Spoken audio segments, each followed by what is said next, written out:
such a kind of feel-good factor around the club, but that, I speak to Chris Hamilton the other day as well, it's on the back of the hard work that brings results, isn't it? Yeah, I think so. I think keep talking about it, but so much negativity over quite a long stretch for us as a football club. The reset that we spoke about, and then the hard work that comes to try and get yourself into a place where you feel that you can compete and you can perform on a not just a weekly basis but a daily basis, and make a good impression. So yeah, you're spot on, Paul. I think to get good results and to get good performances, you always allude to that work that's went into trying to get there. I keep saying, and I'll continue to say that's great. It's really good, but we're always then looking for the next part. We're always looking for consistency. Had a little bit of rant the other day, just talking about sometimes how we become so comfortable off the back of a result, a goal, a landmark achievement, a qualification, whatever. It's just in my own mind in relation to football in general, that I always think that we are so knee-jerk towards that was a wonderful goal and the world's amazing, and then something bad happens to you, and you don't quite see it coming around the corner. I use the phrase all the time, is that hunger in paradise. When you feel that you're in paradise, then somebody or a group of people need to have that hunger of understanding that maybe that wasn't perfection, and maybe there's some trouble around the corner, and how do we deal with that, and how do we handle that. So that's kind of how I live my life every single day, to be honest with you. Off the back of victories, I don't over celebrate, and I believe that's my job, is to start to think about the next challenge that's around the corner, making sure that everybody's equipped for it and that everybody buys into a similar mindset. Want players to enjoy winning games of football, but you need to be braced and prepared for that next part. And your next challenge is East Kilbride, obviously this weekend in the 5:30 kick-off. Everyone's looking very interested in East Kilbride. What do you expect, firstly, as them as opponents, and then overall within this season? I know a fair bit about them. We've crossed paths with Mick and with Simon in the past. That for me, they've not really changed with their approach. They're doing the same things now with slightly different groups of players. They've been on this kind of journey, if you like, coming through divisions, entertaining, scoring a lot of goals. And that's what we expect on Saturday. Hopefully not the scoring goals part, but we expect them to come here and have a real good go at us, and we expect them to play the exact same way. They don't tend to adjust no matter the opponent, home or away. So yeah, they've entertained. They've rightfully got people speaking about them as being a real competitor in this division. I did feel that before a ball was kicked, and I think many did as well. So yeah, there's obviously they lost a game, 3-0 last week, which they'll be disappointed about, but I don't know that that's the full story, to tell you the truth. I think that they're a side and have shown in the cup competition, they can come up with big results, big performances. In the league they've showed that as well already at this early stage. So I'm not so sure that sort of result and outcome is going to be a regular thing for them as to what happened last week. And on that basis, we know we're going to face a real stiff test. It's a new opponent for Ross County as well, isn't it? Yeah, it is. I would believe that would be the first time the two teams would have faced each other. So yeah, I always think that bit's quite exciting. New groups of players, different teams, different styles. That's always something for me that I think supporters and players buy into. It's fresh, because we know we play against each other 4 times. So when it feels different, it can often be a good challenge. And if I could just ask, a week obviously left of the transfer window, what are you thinking in terms of activity and ins and outs? Are you expecting much? Yeah, I would hope that we've got 1 or 2 ins and 1 or 2 outs. I think that's probably where it needs to be. That you get to this stage, what it's not and what we never wanted it to be was wholesale changes. If we get to this stage, we were always probably looking at 1 or 2 tweaks either way. That's not to say for sure that that's going to be the case, but that's possibly the intention, just to make sure that everything's settled. You've got players in that absolutely want to be in and are in a good place and feel that they can contribute.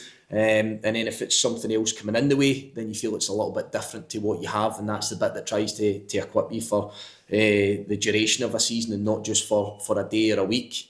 So we're working hard in that sense. whether it happens, whether it comes to fruition, you're sometimes dependent on other scenarios, as you know, Paul. But yeah, we're absolutely working away. We definitely don't want the chaos of that last couple of hours on the last day, not because we're lazy, but almost as if we're not prepared.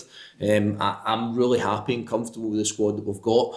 But it's always we're striving for that. We're striving for perfection. We're striving to make sure that every aspect of it, mentally, physically, tactically, is kind of on point to what we want it to be. I think it was 10 changes on Tuesday night. Was that right, 10? Yeah. Yeah. That's not hard enough. Yeah. Better man than me. How many of those players are maybe in your thoughts for Saturday, or will you revert back to the teams been doing so well in the league? But listen, I'm not going to lie and say that everybody comes into my thoughts for Saturday, because we bring a couple of lads back from the cooperation loan. So I think naturally it's important that these guys go back to starting games of football where possible. So that bit kind of speaks for itself. But everybody's always been in my thoughts. You know, some maybe slightly behind, and when they arrive at the football club, and when teams and players are doing well, then it should be a challenge and it should be a fight, not just for a day to get into a game and tell me that you've done well for a day and I think I should be playing. If the guy that's got the job and the role is doing well, then the jersey says, and you would expect that yourself. If you get your opportunity to come in, that for me is really healthy within a football club. I don't know why or how that had ever changed. Tuesday gives us a chance to rotate things a bit. But in short, the idea in my head is that every one of these guys is capable of playing for this team. Every one of these guys is capable of really contributing and performing well. It just so happens that at this minute in time, we'd found a version where we're in decent shape, we're winning games, we're performing. But at any given moment, for me, that change can come in game, before the game, and we feel whoever we're putting in keeps us as strong as what we were. That's what I strive for right at the very start. We've faced a situation where we've got 2 or 3 injuries over the last couple of days as well. A couple of people have missed out in the last few days, and absolutely will be regarded as doubts for the game on Saturday. So there becomes an opening, there comes an opportunity to get yourself in and try and keep yourself in. So that bit doesn't faze me. Having these extra games on a Tuesday are perfect to make sure that when that comes to league action, if a scenario like this presents itself, then everybody's ready to go, everybody's ready to contribute. Yeah, like games like Tuesday, I speak to Josh Reid afterwards. I think it was the first time he was given the armband for Ross County, and it meant the world to him. Yeah. How do you see him possibly getting into the starting lineup? Again, I see Josh as a really good player. I think we've got 2 excellent left backs in our group at this minute in time. I really do. I think we've got 2 top left backs at this level, and you know, Josh is somebody I've known since he's a young kid, staying in the area, watching him coming through our system for a really young age, watching him play shinty with one of my kids. He was a hell of a shinty player as well, actually. So I think it's one of those ones that I know everything about Josh. I know his character, I know his personality. You know, one of his first phone calls when he moves off down to Coventry. So I know a lot about him. I know a lot about his character. I know he wants to play. But sometimes loss of form, injury, suspension might be your opening to get in there, and that's what you're looking for.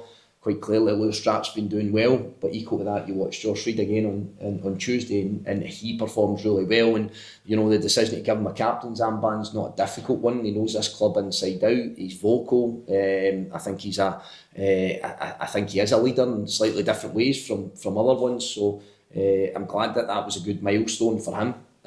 But you know, not a difficult decision for me really to make. Can you say at this stage who's struggling, or would you rather? No, it's fine. As I say, Ross Docherty obviously was a late call off on Saturday right before kick-off. Feeling something in his calf. Adam Forrester's got a bit of an issue with his back. Dylan Smith's got a bit of an issue with his knee. Jack Turner's got a bit of an issue with his knee. So we've kind of got 3-4 guys there that have been starting in our team every week. That's not to say this isn't the mind games, but I can be annoyed with all of that. It's a scenario where we're waiting on all 4 to see whether 1 or 2 have got a chance to train today, possibly, and then we need to wait and see probably at the last minute with the other couple. So they've been big players for us, but I've just said it there that then starts to possibly become an opportunity for others to go and put the marker down. Can I ask, what did you think of Oliver Lamont and obviously Joe Coyle coming on and making a great impact straight away. No, great. I thought Oliver was pretty flawless, to be honest with you. I don't think he made a mistake in the game, and I think he used the ball well. I think he defended well when he had to. Plays a great pass for Kieran Phillips over the top. You know, he gets himself an assist in the game. So I touched on it afterwards, the roller coaster of a young footballer. But if what this big subject that we're talking about now, and I don't want to open this can of worms, they lost 6-0 on Saturday, and then they come here and they win 4-0 on the Tuesday. They play with two different groups of players. That's not me trading us off against Invergordon. It's just that's the learnings that you need. That's the experiences you need as a young player. You've the tough time and feeling down and conceding 6 goals. Then you've got an assist for a guy with really good experience in Kieran Phillips. So you know you take the rough with the smooth, but it's important. And I guarantee you that Oliver will have learned more from Saturday than we would have done here on Tuesday. The Tuesday bit's the wee bit of sugar, the wee bit of candy. The Saturday bit is sometimes the reality and what you've got to deal with. So Joe coming on, I thought he was really bright, scoring his goal. But again, I need to give a real honourable mention to Jamie Williamson and Andrew McLeod as two academy guys that played the duration of the game, and I thought that they both played well and have been shown as time and again they're good players.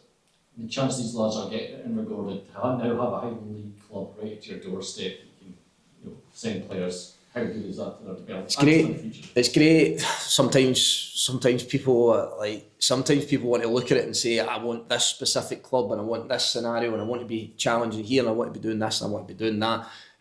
Nonsense, absolute nonsense. And I don't mean that just to be completely blasé. Minutes in the game's the teacher. We say this all the time. We can come up with blueprints, we can come up with jazz and jargon, we can come up with most wonderful training sessions, we can come up with analysis. I do all of these things myself, but the game's the teacher. The game's the teacher. The game's always going to be the teacher, wherever it is. Say it to my own kids, my team's not great and we lost a game. Right, well, how can you make that better? How can you make yourself better? You know, this finger pointing and blaming everybody else. So for me, the game's a teacher and it always will be. And the more minutes we can get for these guys, the better they're going to become. Whether that's enough for them to be a regular footballer here, I hope that's the case. But we'll never know if we kind of sit in limbo and they don't quite play football. Callum Brown get 90 minutes against Clach for Elgin. As part of a cooperation loan, Lewis Mackay plays again for Elgin, has been doing really well. So again, it's just another wee bit of a smile on my face to be able to look and see the minutes that these guys are starting to get now. And long may that continue, because I know for sure they're going to become better off the back of that. I really do. It's a certainty. Thank you, Stuart. Brilliant, guys. Thank you. Thanks very much. Cheers, Stuart.